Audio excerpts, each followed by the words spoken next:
जब भी हम किसी समाज के नियमों की आलोचना करें तो हम पर यह जिम्मेदारी भी आती है कि हम नए नियम सुझाएं। तो हमारा सत्य शोधक समाज धर्म और जाति के नियमों से पर होगा।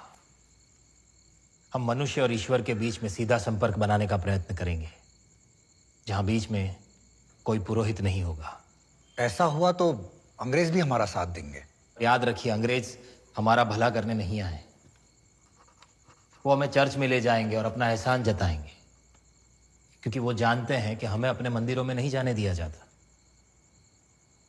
और जैसे ब्राह्मणों ने अपने नियम बनाए, हम अपने नियम बनाएंगे।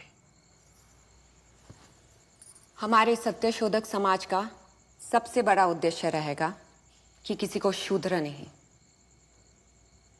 दलित कहा जाए। देवांचे नियमा प्रमाण धरुणी चाले तुझे कुळगे। देवाचे नियमान प्रमाण धरुणी चाले तुझे कुळगे। सत्याने अवज्ञात श्रेष्ठ असशी तसेच हे त्वत्सगे। सत्याने अवघ्यात श्रेष्ठ असशी तैसेच हे त्वत्सगे। शुभमंगल सावधान। मानिशी जरी त्वां दिले अनुदिने। मानिशी जरी ताम दिले अनुदिनी।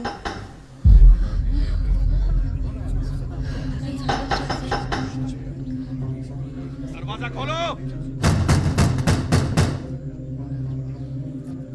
बंद करो यह धर्म। तोड़ देंगे। मानिशी जरी त्वां दिले। खोलो। आप किस बात का विरोध कर रहे हैं? हमारा समाज इस पूरे विवाह का खर्चा उठा रहा है। एक शूद्र अपने मंत्र से विवाह संपन्न कर रहा है, यह पाप है। ये ब्राह्मणों का बनाया हुआ कानून है, भगवान का नहीं। किसका कानून चलेगा, ये अब अदालत फैसला करेगी। सर्वांगे मीयता।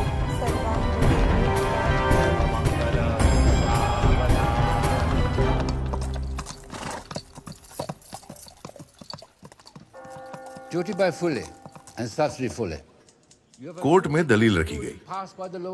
जैसे एक पादरी चर्च में विवाह संपन्न कराता है, वैसे ही हिंदू समाज में एक पंडित कराता है, और ज्योतिबा फुले एक माली। My lord, just like priests in churches, marriages in our community are only consecrated by Brahmins.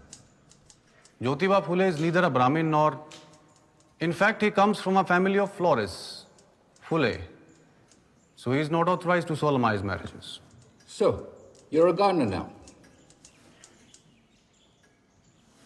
My lord, I'm defending this case. जवाब में कमल शास्त्री ने कहा, जब पंडित छोटी जात के जोड़े का विवाह संपन्न कराता है तो उन्हें दूर से ही आशीर्वाद देता है, छूता भी नहीं। इसीलिए इस बेइज्जती से बचने के लिए ज्योतिबा फुले ने यह प्रथा शुरू की। But the Brahmin priests stay far away from blessing the lower caste couples.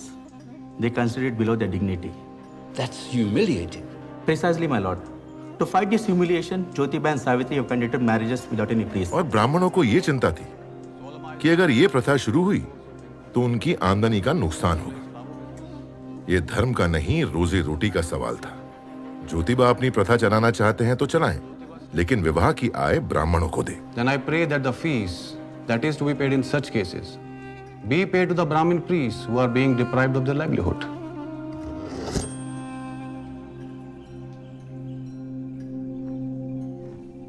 My lord, may I ask a question to the learned public prosecutor? Go ahead. Thank you.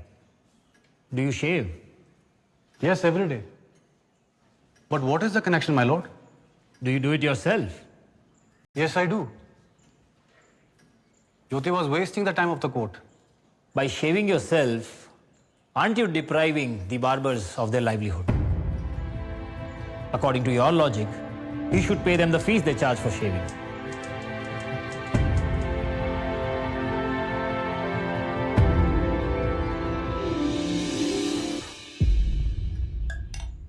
I've come to a conclusion. I must say, you don't work, you don't get paid.